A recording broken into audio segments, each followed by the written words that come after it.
도대체 이 남자를 어떻게 막아야 할까요? 텍사스 휴스턴. 상대 수비수 2명이 레드카드를 받고 경기장을 떠났습니다. 손흥민을 막으려다 벌어진 참사였죠. 결과는 2대0 완승. 손흥민은 홀로 2개의 도움을 기록하며 팀의 4연승을 이끌었습니다. 이제 미국 언론은 묻기 시작했습니다. 2,650만 달러의 이 남자가 정말 은퇴하러 온 게 맞냐고 말이죠. 발롱도르 8회 신 메시를 평점 6.6점으로 침묵시킨 33세 아시아 공격수. 모두가 에이징 커브를 말할 때 그는 왜 홀로 다른 중력을 살고 있는 걸까요? 메시를 넘어 MLS의 새로운 왕자를 차지한 그 저력은 대체 어디서 나오는 걸까요? 여러분, 감동 임팩트에 오신 것을 환영해요. 지금 어디에서 보고 계신 건가요? 잠깐 댓글로 여러분 계신 곳을 알려주세요. 그럼 이야기 이어갑니다. 도대체 왜 7만 명이 몰렸을까요? 축구 경기 하나예요. 미국 프로축구 경기 하나에 7만 5천 명이 모였습니다. 2026년 2월 22일 미국 로스앤젤레스 LA 메모리얼 콜리세움이었습니다. 올림픽을 3번이나 치른 미국 스포츠의 성지예요. 그곳에 7만 5,673명이 들어찼습니다. 안녕하세요. 지금 어디서 시청 중이신가요? 구독과 좋아요 잊지 마세요. 저는 마이클 드레이퍼입니다. ESPN 소속이에요.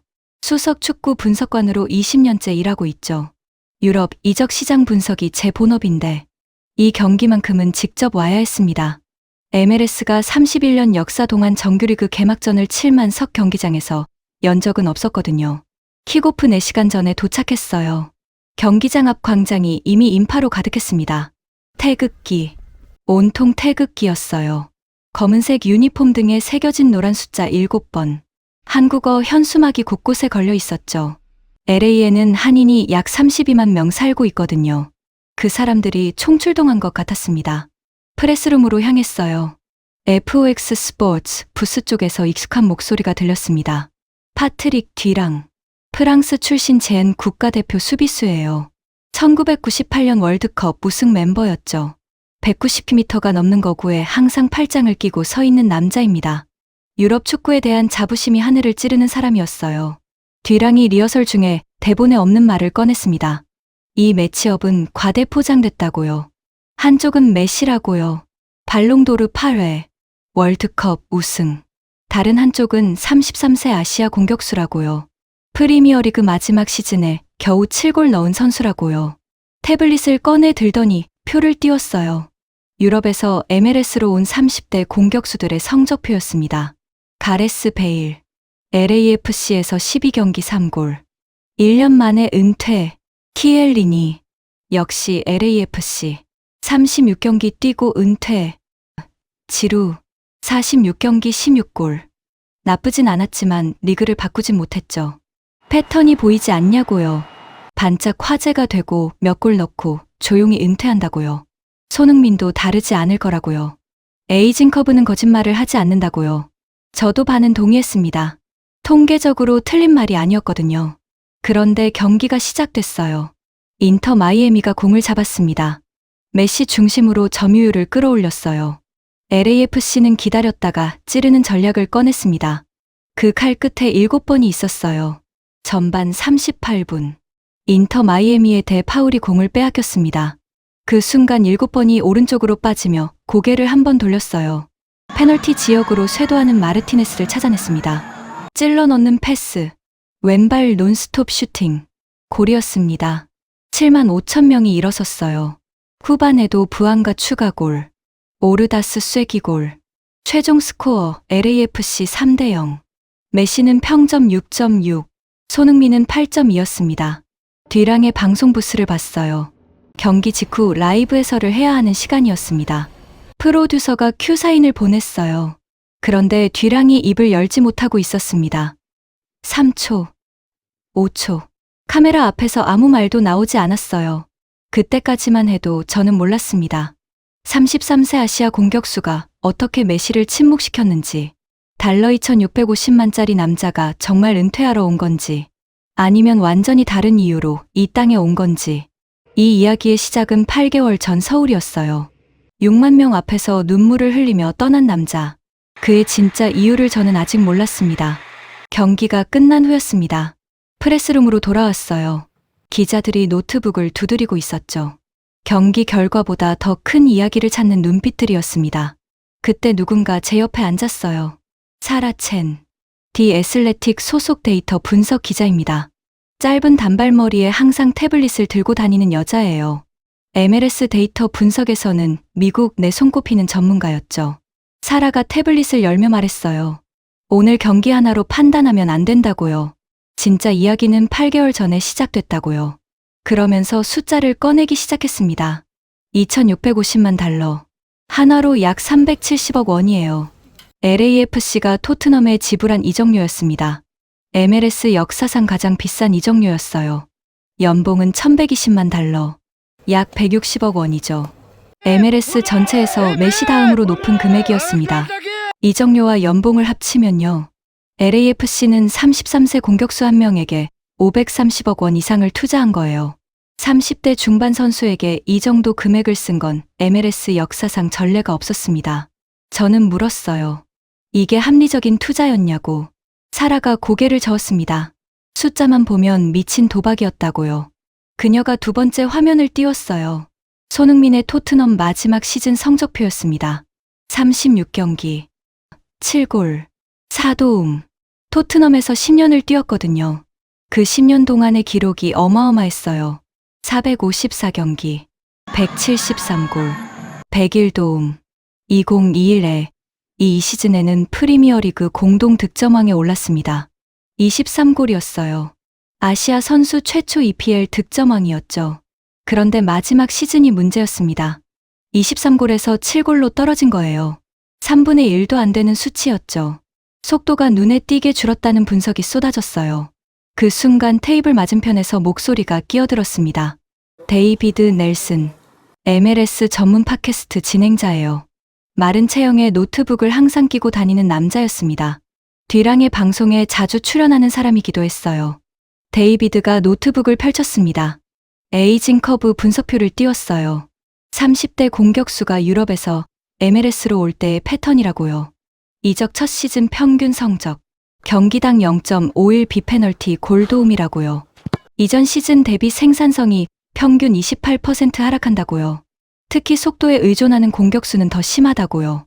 MLS는 경기장이 넓고 덥거든요. 유럽과 환경 자체가 다르다고요. 데이비드가 손가락을 꺾으며 나열했습니다. 독일 분데스리가 손흥민의 첫 프로 무대였어요. 함부르크와 레버쿠젠에서 뛰었죠. 독일 클럽들이 다시 데려가지 않았습니다. 33세 공격수에게 투자할 의사가 없다는 이유였어요. 이탈리아 세리에 A. 관심을 보인 구단이 있었지만 이적료에서 물러났어요. MLS급 이적료를 지불할 여력이 없다고 판단한 거죠. 프리미어리그 다른 팀들. 손흥민 본인이 거절했습니다. 토트넘에서 10년을 보낸 선수가 같은 리그 다른 팀 유니폼을 입을 수는 없었어요. 사라가 끼어들었습니다. 그래서 더 이상하다고요. 유럽이 손을 놓은 선수를 MLS 역대 최고 이적료를 써가며 데려간 사람이 있다고요. 존 토링턴. LAFC 공동회장 겸 단장이에요. 이 남자가 직접 서울로 날아갔다고요. 2025년 8월 3일 서울 월드컵 경기장. 토트넘과 뉴캐슬의 친선 경기가 열렸습니다. 손흥민의 토트넘 고별전이었어요. 6만 관중 앞에서 후반에 교체된 손흥민은 벤치에 앉아 눈물을 흘렸습니다. 그 경기장 VIP석에 토링턴이 앉아 있었다고요. 사라가 태블릿을 내려놓으며 말했어요. 토링턴은 손흥민이 첫 번째 선택지가 아니었다는 걸 알고 있었다고요. 그런데도 포기하지 않았다고요. 서울에서 만나 계약 세부 조건을 직접 조율했다고요. 그리고 이틀 뒤 손흥민은 LA행 비행기에 올랐습니다.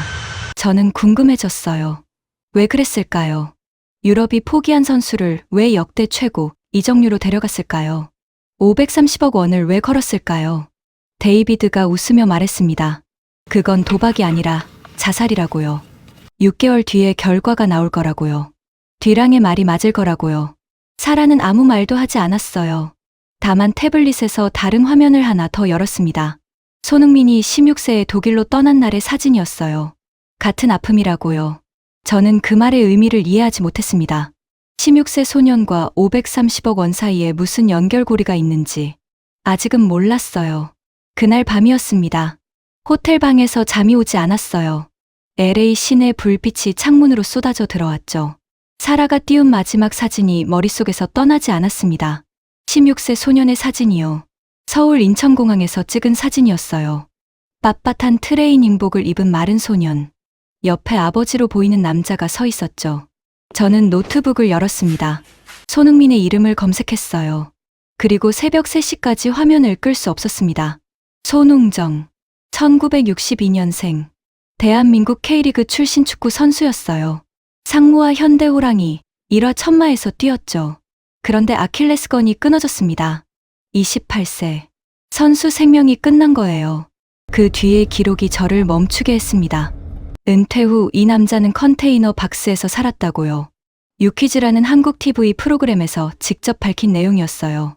축구밖에 모르는 남자가 축구를 잃었을 때 남은 건 아내와 2 아들뿐이었다고요. 그런데 이 남자는 포기하지 않았습니다.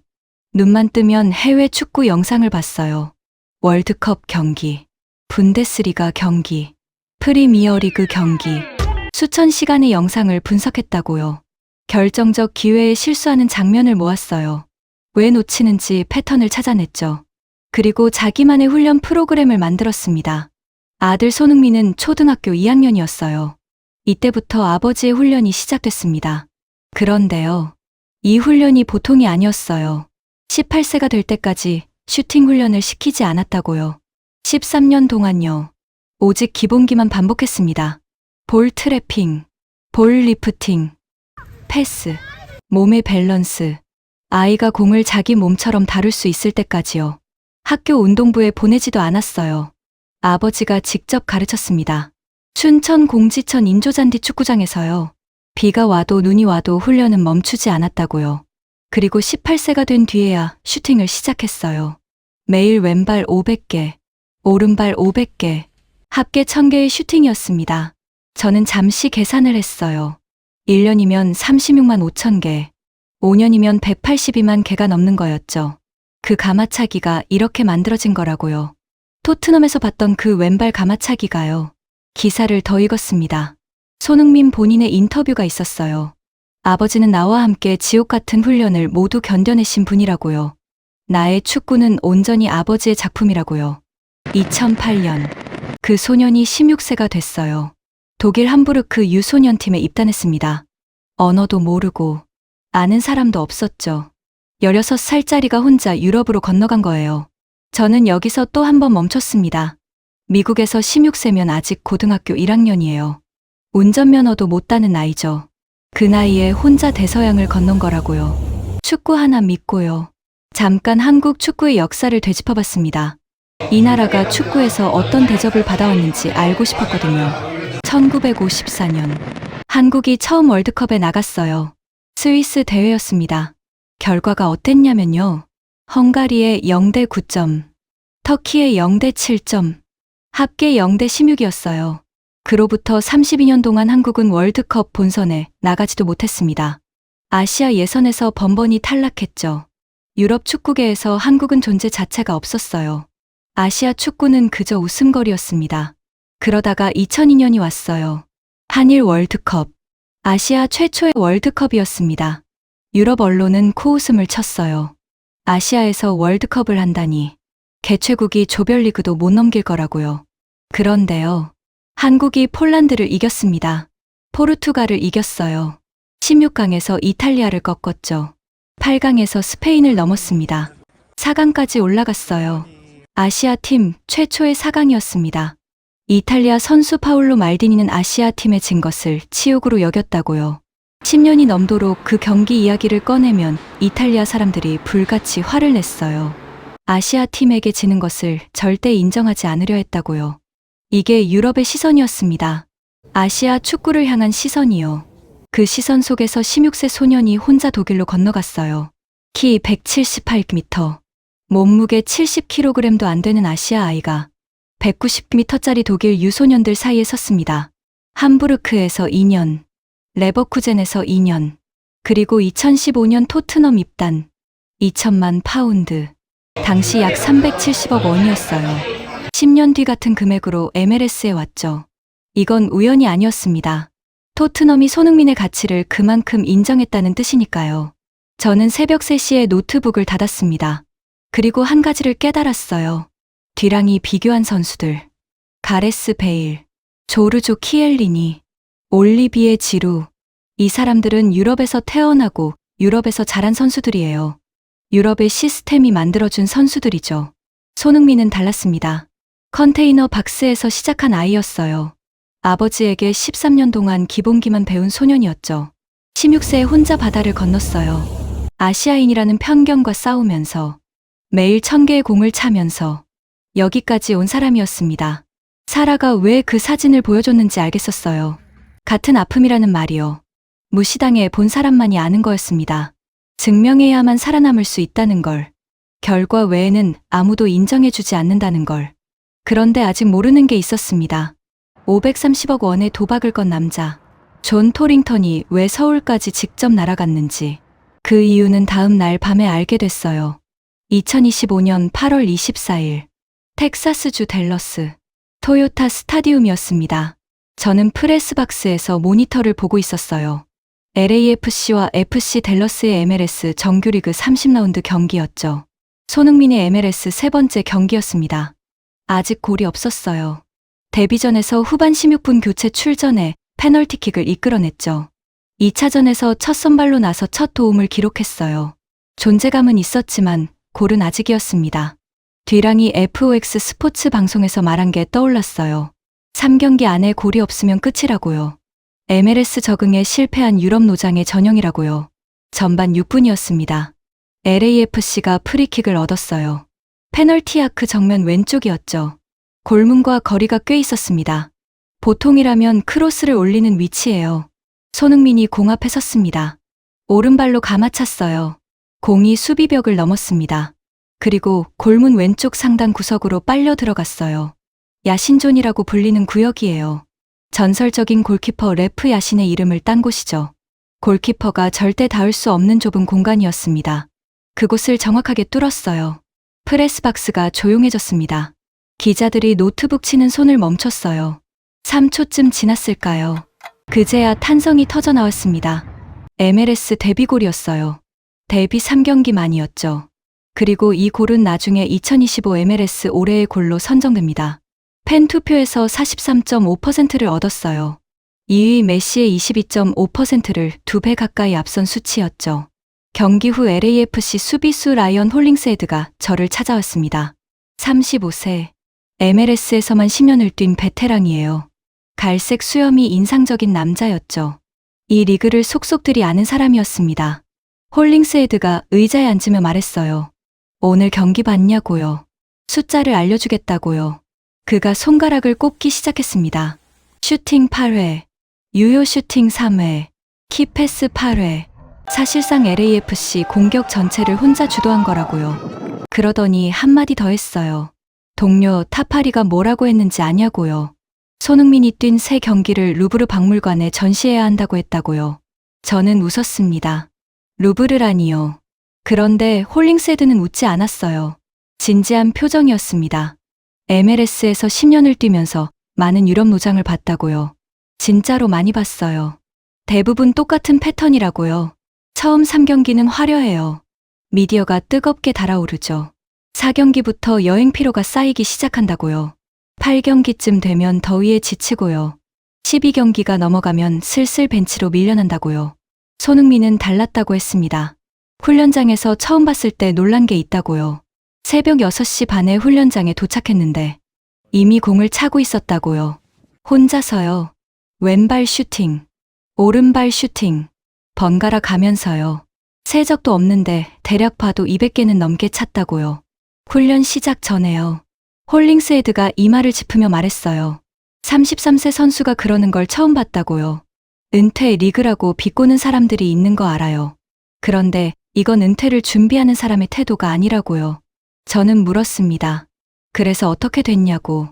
홀링스헤드가 태블릿을 꺼냈어요. 8월부터 시즌이 끝나는 10월까지의 기록이었습니다. 정규리그 10경기, 9골, 3도움.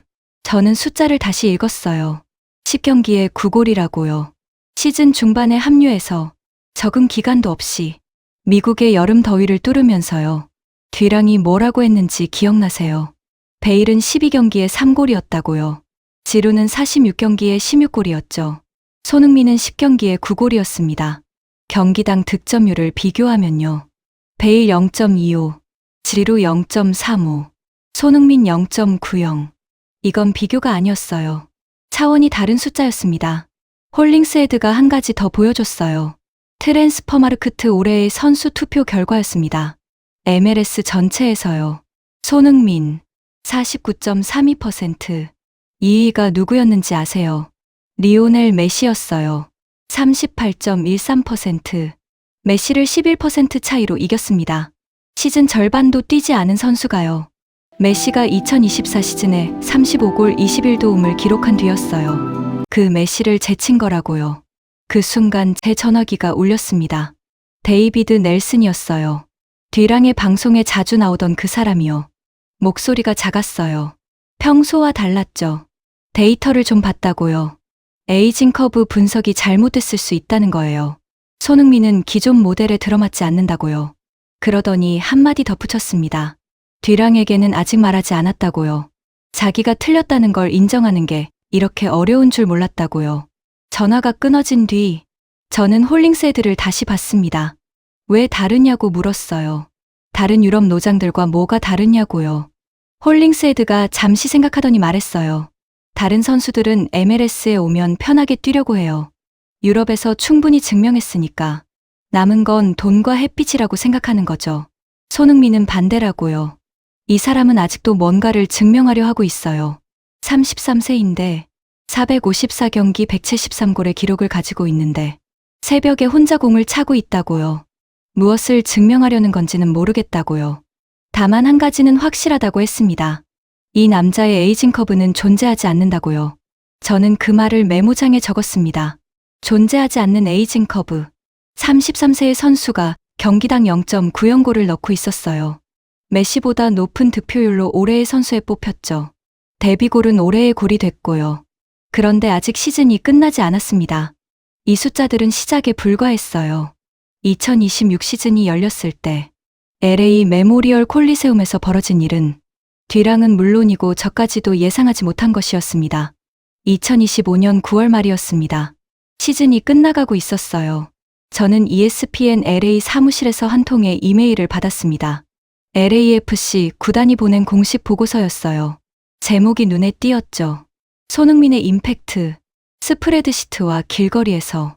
저는 파일을 열었습니다. 첫 페이지부터 숫자가 쏟아졌어요. 유니폼 판매량. 입단 72시간 만에 전 종목 통틀어 세계 1위. 한 달 만에 150만 장 판매.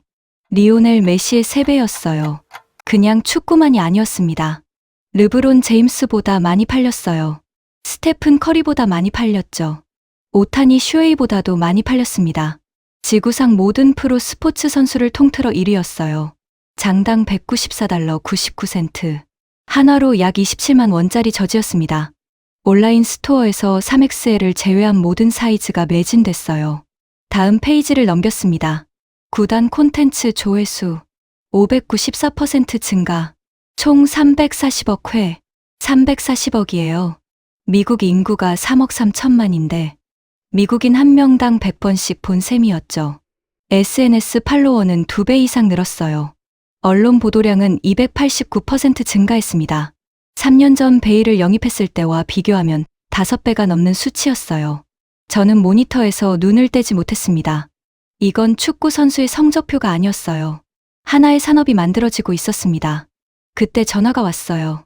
사라 첸이었습니다. 디 애슬레틱의 데이터 기자. 2장에서 저한테 이적 비용 분석을 보여줬던 그 사라요. 목소리가 들떠 있었어요. LAFC 최고 사업 책임자를 인터뷰했다고요. 스테이시 존스라는 사람이라고요. 존스가 뭐라고 했는지 아냐고 물었어요. 손흥민은 단순한 스타가 아니라 프로젝트의 완성형이었다고요. 영입은 거래가 아니라 문화적 혁신이었다고요. 사라가 잠시 말을 멈췄습니다. 그러더니 이렇게 덧붙였어요. 존스가 한 가지 비유를 했다고요. MLS 전체 수준을 높인 유니콘 같은 존재가 메시라면 손흥민은 LAFC의 유니콘이라고요.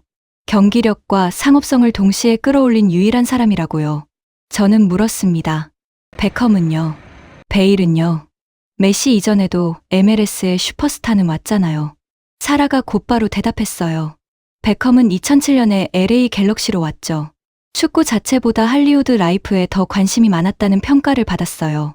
베일은 2022년 LAFC에 왔지만 12경기 3골로 1년 만에 떠났죠. 키엘리니는 36경기에 골이 0이었고요.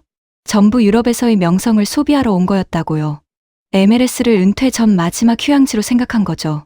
손흥민은 정반대라고요. 사라가 데이터 하나를 더 꺼냈어요. 원정 관중 수치였습니다. 손흥민 합류 이후 LAFC 원정 경기 관중이 16% 늘었다고요. 산호세 어스퀘이크스전에는 5만 978명이 들어왔어요.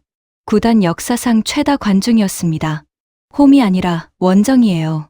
상대팀 경기장에 LAFC 유니폼을 입은 사람들이 밀려든 거예요. 그 저지 등에는 전부 같은 이름이 적혀 있었죠. SON. 7번. 사라가 한 가지 더 알려줬습니다. LAFC 구단 가치가 12억 5천만 달러로 뛰었다고요. 한화로 1조 7,900억 원이에요. 손흥민 이적료가 368억 원이었으니 이적료의 48배가 넘는 구단 가치를 만들어낸 셈이었죠. 저는 계산기를 두드렸습니다. 뒤랑이 두 장에서 뭐라고 했는지 기억나세요? 5억 3천만 달러짜리 도박이라고 했죠. 그 도박의 결과가 나온 겁니다. 1조 7,900억 원. 도박이 아니라 투자였어요. 전화를 끊은 뒤 저는 한 가지가 계속 걸렸습니다. 데이터는 이해했어요. 저지 150만 장. 조회수 340억 회. 구단 가치 1조 7,900억 원. 그런데 이 숫자들이 설명하지 못하는 게 있었습니다. 왜 한국인 선수 하나가 미국 스포츠 시장 전체를 흔들 수 있는 거냐는 거예요. 메시도 그 정도는 아니었거든요. 호날두도 MLS에 오지 않았죠. 어떻게 아시아 선수가 르브론 제임스를 이길 수 있는 건지. 답은 LA 거리에 있었습니다. 저는 다음 날 코리아타운에 갔어요. 할리우드에서 남쪽으로 약 5km. 아시아 밖에서 가장 많은 한국인이 사는 동네였습니다. 거리가 달라져 있었어요.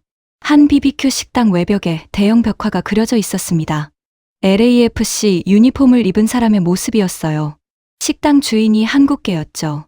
그의 아버지가 춘천에서 손흥정과 같은 축구 클럽에서 뛰었다고 했어요. 그 옆 가게에서는 딸기 소주잔에 SON이라고 적혀 있었고요.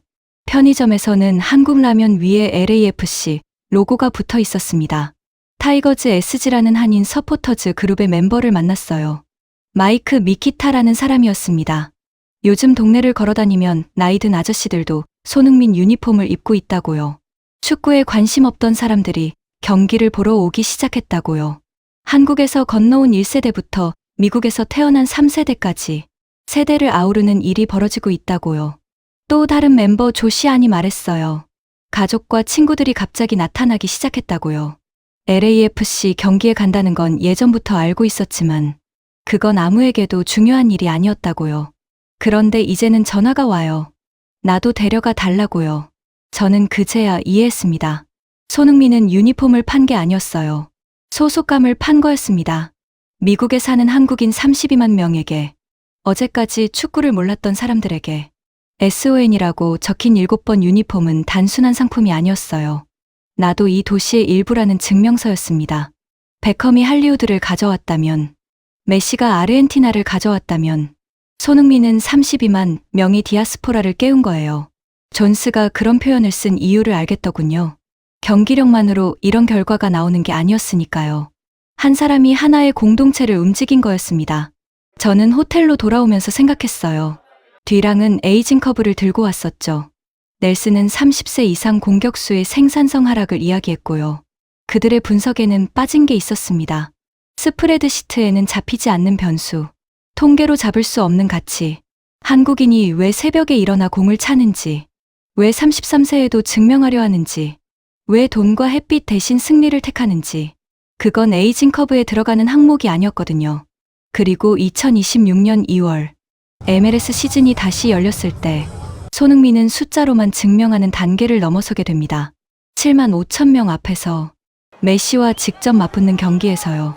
그날이 왔습니다. 2026년 2월 MLS 개막전 당일이었어요. 저는 LA 메모리얼 콜리세움 앞에 서 있었습니다. 102년 된 경기장이에요. 올림픽을 2번이나 치른 곳이죠. 슈퍼볼도 열렸습니다. 2028 LA 올림픽 개막식도 여기서 열려요. LAFC의 원래 홈구장 BMO 스타디움은 22,000석입니다. 그런데 MLS 사무국이 경기장을 바꿨어요. 77,500석짜리 콜리세움으로요. 돈 가버 커미셔너가 말했습니다. BMO에서 했으면 5번은 매진시킬 수 있었다고요. 메시와 손흥민의 대결이니까요. MLS 31년 역사에서 가장 큰 개막전을 만들겠다는 거였어요. 경기장에 들어서는 순간이었습니다. 75,673명. 개막전 역대 최다 관중이었어요. MLS 전체 역사를 통틀어서도 2번째로 많은 숫자였죠. 핑크색 마이애미 유니폼이 여기저기 보였습니다. 하지만 예상보다 적었어요. 검정과 금색의 LAFC 유니폼이 경기장을 뒤덮고 있었습니다. 그 사이사이에 한글 현수막이 눈에 들어왔죠. 한국어 응원가가 콘크리트 벽을 타고 울렸습니다. 뒤랑이 방송석에서 헤드셋을 조절하며 중얼거렸어요. 프리시즌도 안 뛴 선수가 메시를 상대한다고요. 웃기는 일이라고요. 오후 6시 30분 휘슬이 울렸습니다. 인터 마이애미가 공을 가져갔어요. 점유율 68.4%. 메시가 중앙에서 공을 받을 때마다 관중석이 웅성거렸습니다. 그건 여전히 메시였어요. 하지만 LAFC는 달랐습니다. 공을 내주되 공간은 내주지 않았어요. 도스 산토스 감독의 전술이었죠. 메시를 한 명이 붙잡는 게 아니라 숫자로 막는 거였습니다. 메시가 중앙으로 들어올 때마다 2명, 3명이 에워쌌어요. 그리고 공을 빼앗는 순간이요. 칼날 같은 역습이 시작됐습니다. 전반 6분. 부안가의 패스가 수비 라인을 갈랐어요. 손흥민이 뛰어나갔습니다. 골키퍼 세인트 클레어와 1대1점. 골키퍼를 제쳤지만 각도가 너무 좁았어요. 부안가에게 패스했고 세인트 클레어가 간신히 막아냈습니다. 뒤랑이 웃었어요. 봤냐고요. 결정력이 떨어졌다면서요. 에이징 커브의 전형적인 증상이라고요. 전반 38분이었습니다. 틸만이 마이애미 중원에서 공을 빼앗았어요. 순간적인 전환이었습니다. 공이 손흥민에게 연결됐어요. 고개도 들지 않았습니다. 왼발 한 번. 마르티네스의 주로에 정확히 공을 떨어뜨렸어요. 20살짜리 베네수엘라 청년이 달려들었습니다. 세인트 클레어의 왼쪽을 감아찼어요. 골이었습니다. 1대0. 7만 5천 명의 함성이 벽을 흔들었어요. 마르티네스가 코너 플래그를 향해 달렸습니다. 손흥민이 뒤따라갔어요. 두 사람이 얼싸안았죠. 뒤랑은 웃지 않았습니다. 후반이 시작됐어요. 마이애미가 반격에 나섰습니다. 메시가 박스 밖에서 슈팅을 날렸지만 크로스바를 넘겼어요. 교체 투입된 무라의 크로스를 베르테라메가 헤딩으로 연결했죠. 로리스의 골대 옆으로 빗나갔습니다. 마이애미의 가장 위협적인 두 장면이었어요. 하지만 그게 전부였습니다. 후반 73분. 틸만의 50m 롱볼이 하늘을 갈랐어요. 부안가가 달려들었습니다. 세인트 클레어가 튀어나왔어요. 부안가는 공을 머리로 골키퍼 위로 띄웠습니다. 그리고 자기가 띄운 공을 다시 받아 골망을 흔들었어요. 2대0. 방송석에서 데이비드 넬슨이 노트북을 닫았습니다. 에이징 커브 자료를 정리하던 중이었어요. 내장에서 균열이 시작된 남자였죠. 이제 완전히 무너진 겁니다. 후반 추가 시간 4분. 부안가가 드리블로 수비 2명을 제쳤어요. 오르다스에게 패스했습니다. 침착한 마무리. 3대0. 종료 휘슬이 울렸습니다. 저는 숫자를 확인했어요. 손흥민 1도움, 키패스 3회, 빅찬스 창출 3회, 드리블 성공률 100%, 품목 평점 8.2, 메시 슈팅 4회, 유효 슈팅 0회, 볼 경합 성공률 50%, 평점 6.6, 발롱도르 8회의 축구의 신이요. 풀타임을 뛰고도 공격 포인트 하나 만들지 못한 겁니다. 생방송 카메라가 뒤랑의 얼굴을 비췄어요. 빨간 불이 들어와 있었습니다. 그런데 마이크에서 아무 소리도 나오지 않았어요. 프로듀서가 다급하게 신호를 보냈습니다. 뒤랑이 겨우 입을 열었어요. 오늘은 분석할 게 없다고요. 1998년 월드컵 우승자의 입에서 나온 말이 그게 전부였습니다. 경기가 끝난 그라운드에서 부안가가 메시에게 다가갔어요. 유니폼을 바꾸자고요. 아들에게 메시 유니폼을 주고 싶다고요. 메시가 고개를 끄덕였습니다. 분홍색 10번과 검은색 99번이 교환됐어요. 하지만 제 눈에 들어온 건 다른 장면이었습니다. 손흥민이 관중석 쪽으로 걸어가고 있었어요. 한국어 현수막 앞에서 두 손을 모아 고개를 숙였습니다. 7만 5천 명 앞에서 조용히 인사하는 거였죠. 경기장을 나서는데 휴대폰 알림이 쏟아졌어요. ESPN 파워랭킹 업데이트. LAFC가 1위로 올라갔습니다. 인터 마이애미는 7위로 떨어졌어요. 가디언이 LAFC의 전술적 완성도를 극찬했습니다. 야후 스포츠는 이 밤의 주인공이 디펜딩 챔피언이 아니었다고 썼어요. MLS 레전드 랜던 도노반도 입을 열었죠. 올 시즌 MLS컵 우승팀은 LAFC가 될 거라고요. 다음 날 아침이었습니다. 인터 마이애미가 훈련 사진을 공개했어요. 메시의 모습이 달라져 있었습니다. 오랫동안 고수하던 덥수룩한 수염을 밀어버렸어요. 현지 매체들이 분석했습니다. 단순한 변화가 아니라고요. 패배의 굴욕을 씻겠다는 심기일전이라고요. 저는 그 사진을 보면서 깨달았어요. 메시가 수염을 밀었다는 건요. 이 패배가 진짜였다는 뜻이었습니다. 34살 아시아 선수에게 진 게요. 발롱도르 파르의 자존심을 건드린 거였어요. 그때 듀랑에게서 문자가 왔습니다. 딱 한 줄이었어요. 내일 만나자고요. 그가 먼저 연락한 건 처음이었습니다. 3월 1일 텍사스 휴스턴 쉘 에너지 스타디움이었습니다. LAFC의 두 번째 원정이었어요. 저는 방송석이 아니라 관중석에 앉았습니다. 듀랑이 내일 만나자고 했으니까요. 오늘은 그냥 경기를 보고 싶었어요. 경기는 전반부터 팽팽했어요. 휴스턴이 홈에서 단단하게 버텼습니다. 0-0으로 전반이 끝나가고 있었죠. 전반 추가 시간이었어요. 손흥민이 왼쪽에서 공을 받았습니다. 중앙 수비수 안토니오 카를로스가 달려들었어요. 손흥민이 먼저 움직였습니다. 몸을 틀어 공을 빼려는 순간이었어요. 카를로스가 뒤에서 다리를 걸었습니다. 심판이 호루라기를 불었어요. 그리고 주머니에서 카드를 꺼냈습니다. 빨간 카드였어요. 카를로스가 퇴장당했습니다. 후반은 11대 10이었어요. 후반 11분. 손흥민이 왼쪽에서 공을 잡았습니다. 고개를 들지 않았어요. 중앙으로 짧은 패스를 흘렸습니다. 부안가를 거쳐 델가도에게 연결됐어요. 델가도가 침착하게 마무리했습니다. 1-0. MLS 통산 345경기 26번째 골이었어요. 후반 31분. 휴스턴의 부사트가 또다시 퇴장당했습니다. 11대 9점. 손흥민의 움직임이 상대 수비를 무너뜨린 결과였어요. 후반 37분. 에우스타키오가 추가골을 넣었습니다. 2-0. 경기가 끝났어요. 손흥민의 기록은요. 이도움, 슈팅 5회, 찬스 창출 3회, 드리블 성공 5회.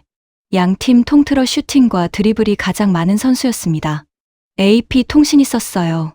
손흥민을 막으려다 2명이 퇴장당한 거라고요. LAFC 공식전 4연승.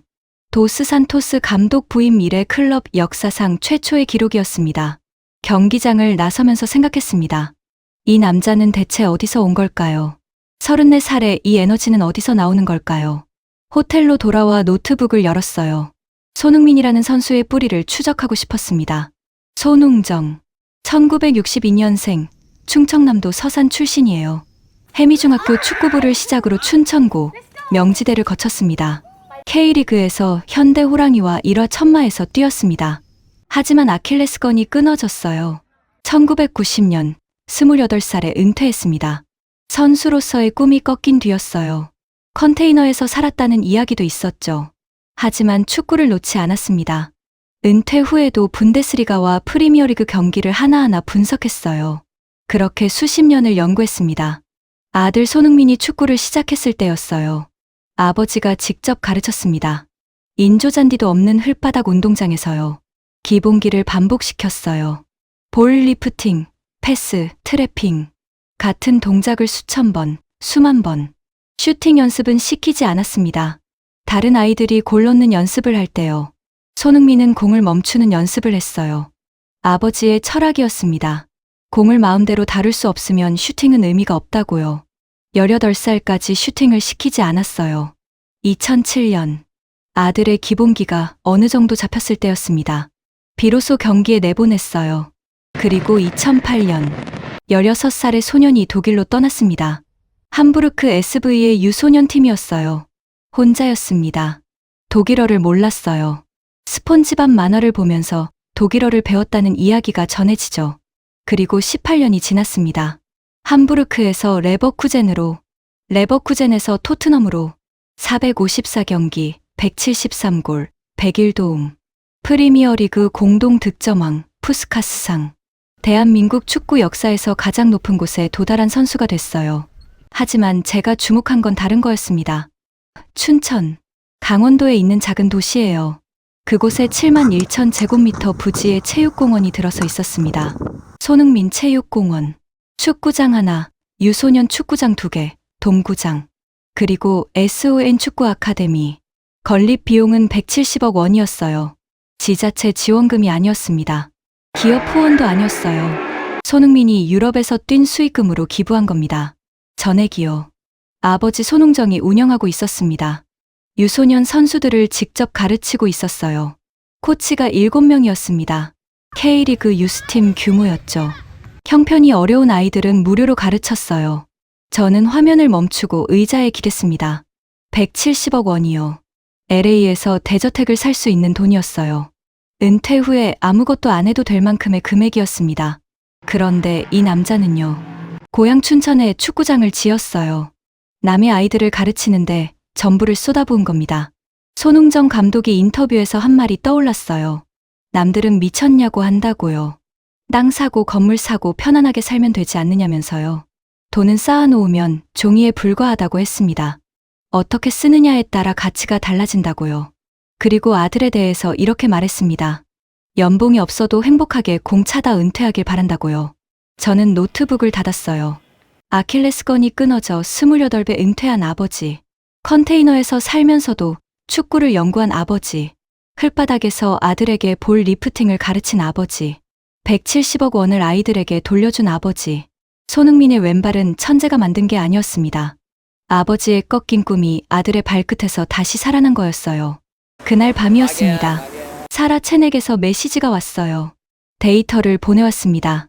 손흥민 MLS 커리어 통산 14경기, 12골 6도움. 경기당 공격 포인트 1.29개.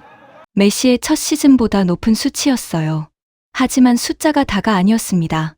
저는 한 가지를 더 알게 됐어요. 손흥민이 휴가 때마다 춘천에 내려간다는 사실을요. 아카데미 아이들과 함께 축구를 했습니다.